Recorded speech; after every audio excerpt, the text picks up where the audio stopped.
and welcome to the Russian Empire History Podcast, the history of all the peoples of the Russian Empire. I'm your host, J.P. Bristow, and this is Season 1, The Forest, the Steppe, and the Birth of the Russian Empire, and Episode 82, Moscow and Tver.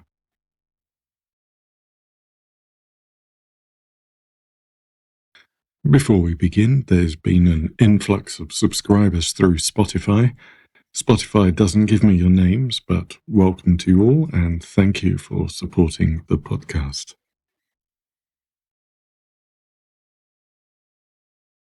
When Grand Knyaz Andrei Alexandrovich died in 1304, Yuri Danilovich of Moscow and Pereyaslavl asked Khan Toktor to give him the Yarlik and recognize him as the Grand Knyaz of Vladimir. This was a break with tradition. First, Mikhail of Tver was at the top of the succession ladder by the lateral succession system. Second, Yuri was not even in the line of succession at all, since Daniil Alexandrovich of Moscow, the younger son of Alexander Nevsky, in case you've forgotten, had died before his elder brother Andrei, and as we all know by now, that removed him and his heirs from the succession to Vladimir, where he had never been knyaz. This is why, although the rulers of Rus are often referred to as a dynasty or regional dynasties, they actually weren't. None of the knyazes ruled because they claimed descent from Rurik. They didn't actually rule on the basis of descent at all, because even if they said they were sitting on the throne of their father and grandfather, the most important thing was exactly that their father and grandfather had sat on the throne, not who their father or grandfather had descended from. If we look at what we've just discussed, Yuri Danilovich was just as much the grandson of Alexander Nevsky as any of the sons of Dmitri or Andrei. But this descent counted for nothing in Vladimir, as Daniil had not sat on the throne of Vladimir. In a dynastic system, this would not have mattered. Think of the German George of Hanover being picked as the King of England because he had the right ancestry to make him eligible.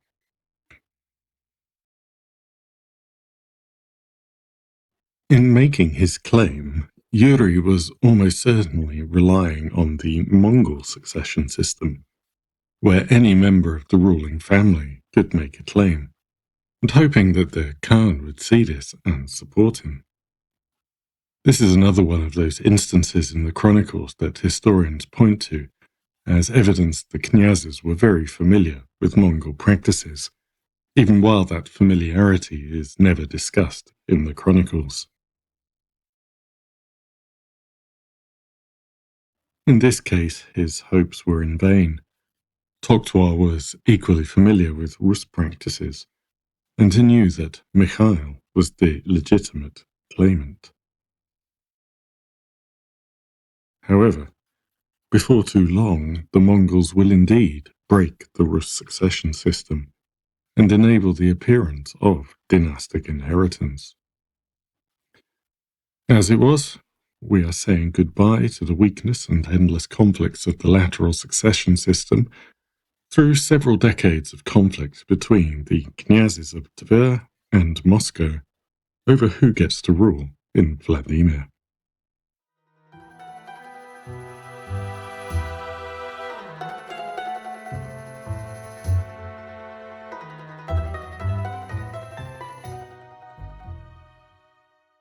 But let's just jump back a bit to Daniil and give Moscow a proper introduction. Moscow was a place of no real significance. It's popped up a few times in the chronicles, so people knew it existed, but there's not much to say past that. It was given to Daniil because he was the youngest, and the better places had already been allocated. The Moscow he received could barely even be called a town. It was a reasonably sized village. The whole thing occupied less space than the Kremlin occupies today.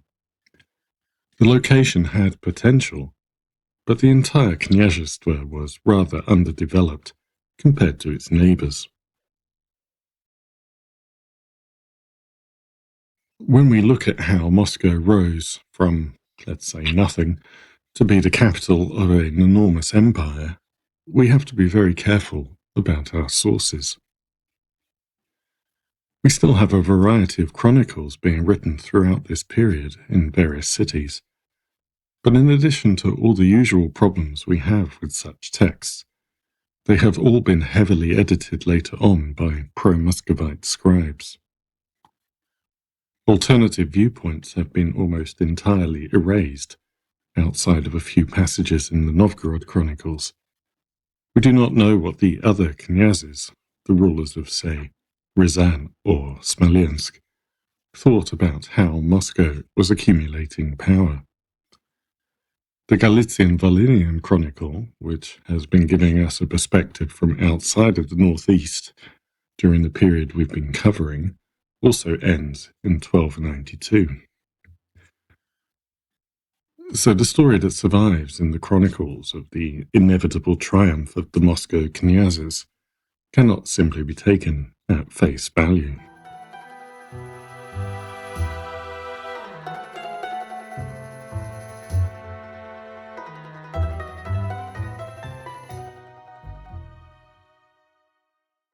We heard last time how Daniel and Andrei fought over who should be knyaz of Pereyaslavl.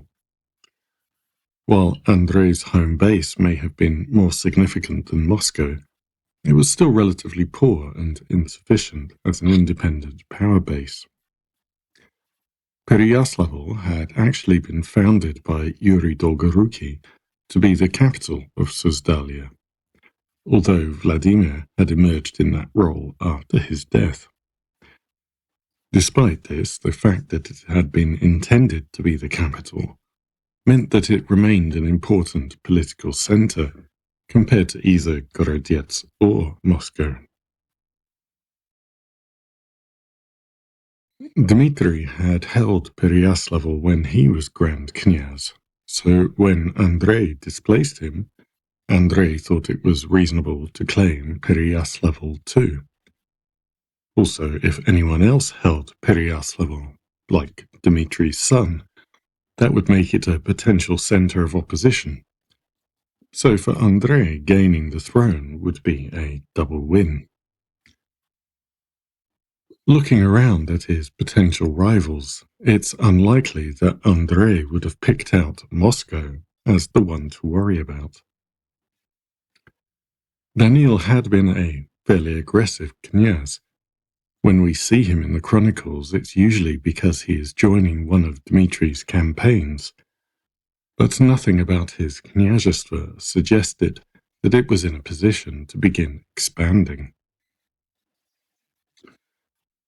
Ryazan, Suzdal, Nizhny Novgorod, and Tver all stood on major trade routes, while Moscow did not.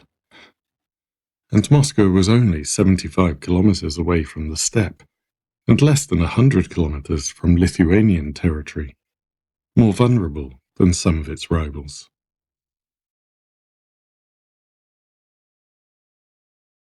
It's hardly surprising that the Mongols supported Ivan Dmitrievich's claim to Pereyaslavl at the Congress of 1297.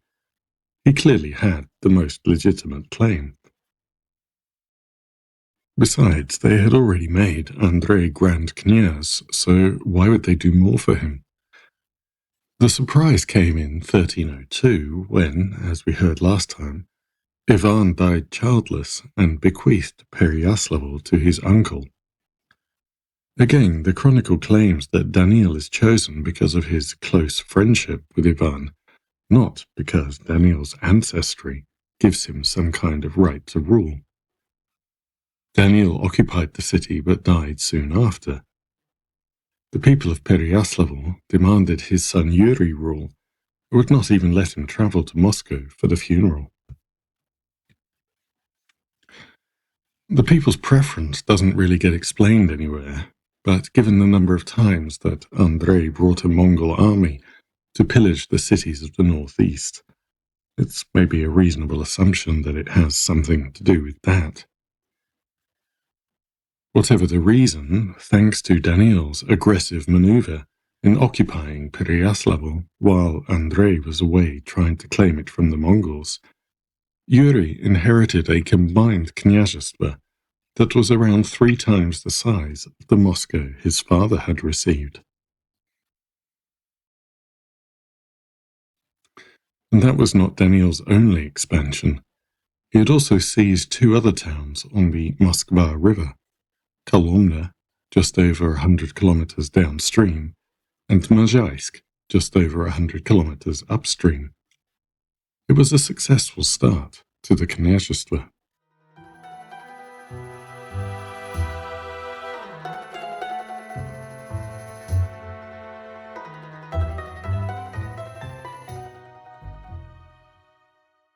Andrei had travelled to Sarai to put in his claim for Pereyaslav. The chronicles make no mention of the position Toktor took, but he had not supported Andrei against Ivan earlier. Even if Andrei had planned to challenge Daniil and then Yuri, he died before anything could come of it.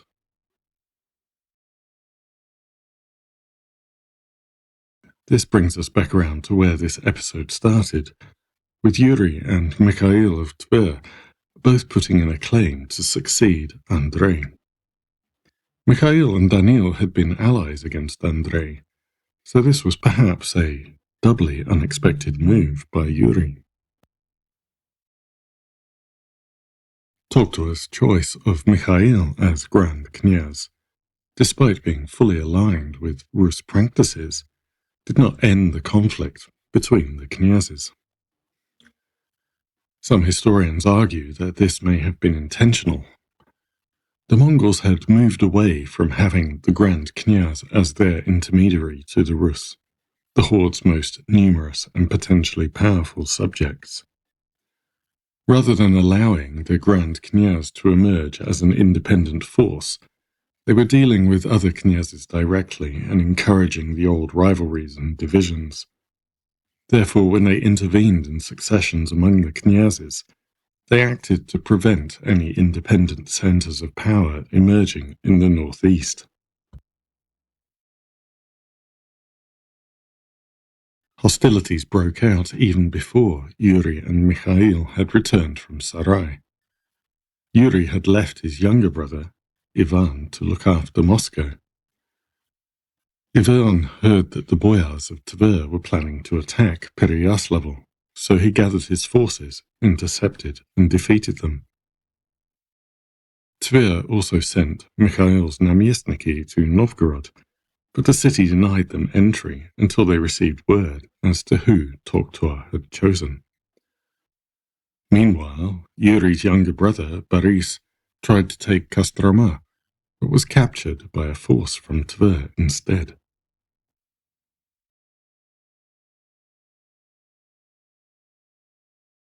When he got back from Sarai with his Yarlik, Mikhail summoned his full forces, defeated the Muscovites, and forced them into a peace agreement.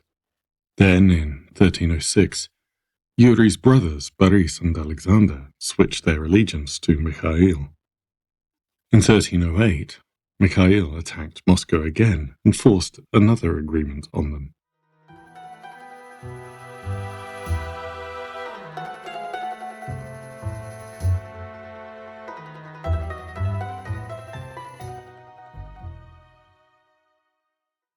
There was another succession in 1304 that had long-term implications for the development of Rus. Maxim, the Metropolitan of Kiev and all Rus, died at the end of the year. Mikhail's candidate to replace him, Hegumen Geronti, was sent to Constantinople to be approved as the new Metropolitan. Yuri Danilovich of Galicia also sent the Hegumen of Ratsk Monastery, Peter, to Constantinople as his candidate. In 1307, Patriarch Athanasius of Constantinople chose Peter as the new Metropolitan of Kiev and all Rus, but he was not able to return to the north for another year. Mikhail was married to Yuri Danilovich's sister, Ksenia, so he might have expected Yuri's man to support him, given that connection.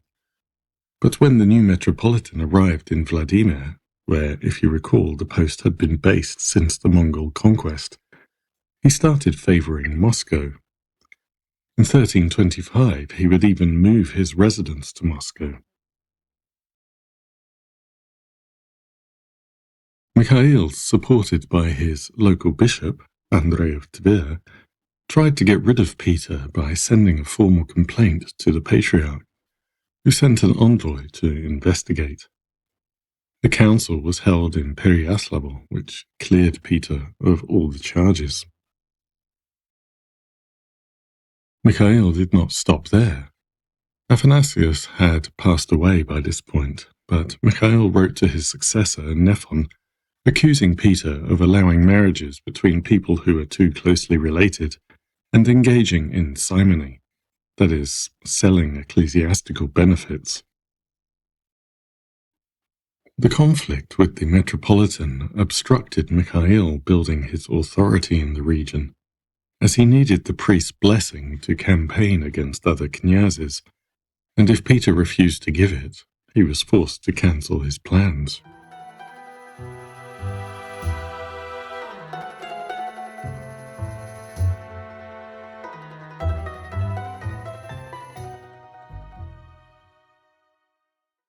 The other knyazes had mostly gone their own way during the 25-odd years of civil war between Andrei and Dmitri. Rostov, Uglich, Yaroslavl, and Bielozero had largely avoided invasions by the two knyazes' Mongol-supporting armies. Outside of occasional involvement in the rivalry, they had stayed on the sidelines. Some of the other knyazstva had their own struggles. Rostov experienced a 14-year succession conflict between knyazes Dmitri and Konstantin. Konstantin, who we saw involved in Andrei Alexandrovich's first Mongol campaign in Susdalia, also sought Mongol assistance in pressing his claim, while Dmitri took more of an anti-Mongol position. The church intervened to broker a peace between the brothers, with Dmitri ruling in Rostov. However, Konstantin's relationship with the Mongols meant that when their cousin, Knyaz Roman of Uglich, died without an heir in 1285, Konstantin was able to persuade Todemonke to force Dmitri to move to the smaller Uglich and allow Konstantin to take over in Rostov. Here, Dmitri married his daughter to Dmitri Alexandrovich's son and entered into an alliance with him. When Dmitri Alexandrovich drove out Andrei and returned as Grand Knyaz, Dmitri also forced Konstantin to swap Rostov for Uglich and return to his old knyazstva. The switch set off an uprising in Rostov as the people rose up to drive out the Mongols that Konstantin had brought into the city. Konstantin hurried to Sarai, seeing an opportunity to raise another Mongol army to support his claims. But he arrived as the Mongols were dealing with their own internal issues, and no one was interested in getting involved. Without Mongol intervention, the brothers were forced to live with each other for the next few years. Then Konstantin joined Andrei in Duden's campaign, and the deaths of several knyazes without heirs meant that he returned to Rostov with his son in Uglich. He remained closely tied to the Mongols, becoming one of the first knyazes to marry a Mongol wife, and supporting Andrei in his attempts to take Pereyaslav. Bielozero is barely mentioned in the chronicles, which is taken to indicate a breakdown in relations with the other knyazstva. However, we know that its knyazes were likewise close and obedient to the Mongols.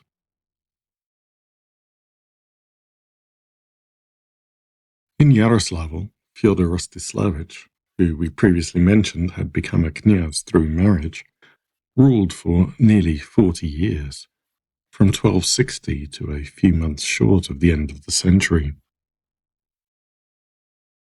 In 1279, he also took over Smolensk, following the death of his brother, and kept it until a nephew pushed him out in 1297. Yaroslavl will remain an independent knyazhestvo for over a century. These knyazes, while functionally independent of Vladimir and each other, all demonstrated how the relationship with the Mongols was changing. None of them resisted the Mongols in any way, although what scant evidence we have suggests the common people were still fiercely opposed. As I noted earlier, the Mongols had moved away from their previous reliance on the Grand Knyaz as their intermediary, and these knyazes developed their own personal relationships with them. Rather than the Mongols simply conscripting Rus men, the knyazes now led their own troops in Mongol campaigns. They all went to the Caucasian campaign in 1277. Fyodor of Yaroslavl and Mikhail of Bielo-Ozero fought against the Bulgarians in 1278. They joined 3 unsuccessful Mongol campaigns against Lithuania in 1279, 1282, and 1292. They began to intermarry with the Mongols. Fyodor of Yaroslavl and Smolensk was especially close to Monkey Temur. He spent years campaigning with the horde, married Monkey Temur's daughter, was appointed as his cupbearer, which was about the strongest declaration of trust a ruler could make in the Middle Ages. He was richly rewarded for his services. At his death, he took monastic vows, repented for all of his friendship with the Mongols, and was subsequently made a saint.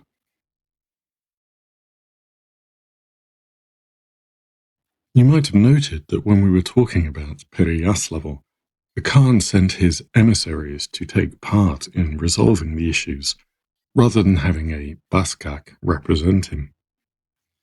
It appears that as a result of the growing closeness between the knyazes and the Mongols, the Baskaks had been withdrawn, and the knyazes were performing their administrative functions themselves. The other knyazhestva of the northeast, Galich, Dmitriev, Yurev Polsky, Starodub, and Murom, disappear completely from the chronicles. We have to assume that they had become similarly independent of the Grand Knyaz and equally subservient to the Mongols.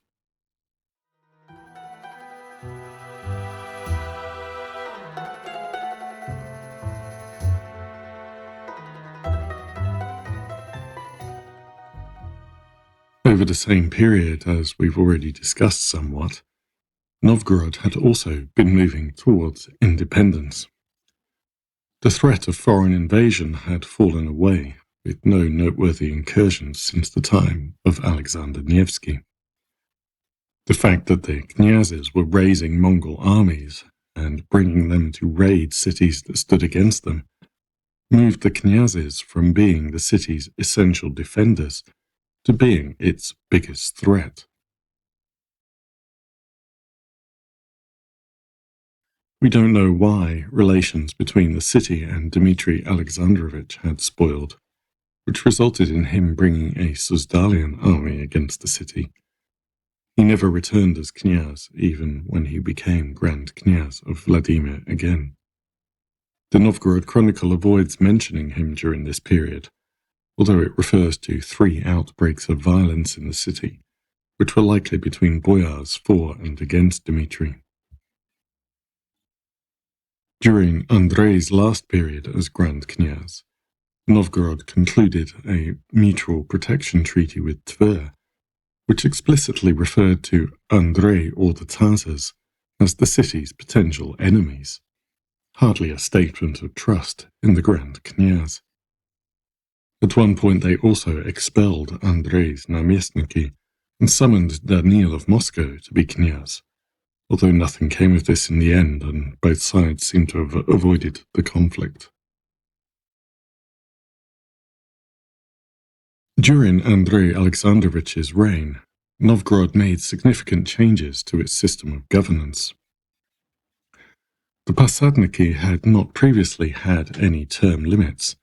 They served until death, occasionally till they were thrown out, or until they were removed by their knyaz. But in 1294 they switched to annual elections of the Posadniki from the Council of Lords, a group comprising representatives of each of the 5 administrative districts. The fact that the city's boyars were able to come together to establish a city-wide council and agree to regular changes of officials demonstrates that they were becoming more unified and cohesive. There was still no functioning system of power sharing, and the office of Posadniki did not rotate between different districts. Indeed, for the first 10 years, 2 brothers, Simeon and Andrei Klimovich, seemed to have taken turns as Posadniki, but it was another step towards self-governance in Novgorod. And by the time Tver and Moscow begin their battle over who gets to be Grand Knyaz, the city can no longer be described as under the Grand Knyaz's control.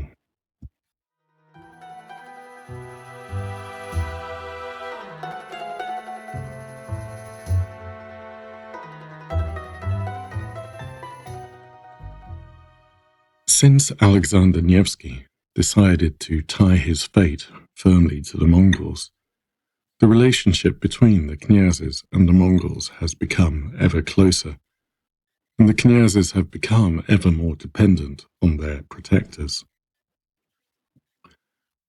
Although there have been a handful of popular uprisings against the conquerors, no Knyaz has ever joined or led such resistance. The Church has followed the Knyazes into the same dependent position, with Monkey Timur issuing it a Yarlik, granting privileges and establishing a bishop in Sarai. The Mongols have invaded the northeast at least 14 times in the last 30 years, each time at the behest of one of the Knyazes. The Knyazes have become secure and trusted allies, serving alongside the Mongols, marrying into their aristocracy, and ruling free of the supervisory Mongol officials imposed on other conquered peoples.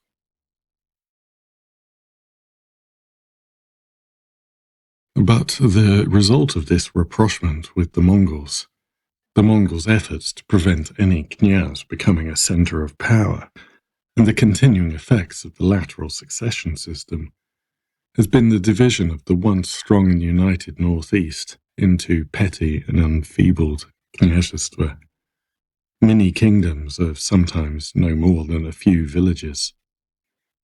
The ties among the knyazhestva have broken down. The knyazes are so weak that they can barely fight each other, never mind stand up to the Mongols. But now we've reached a turning point. The succession system is going to change, and then the attitude to the Mongols is going to change too. Thank you for listening, and until next time, goodbye.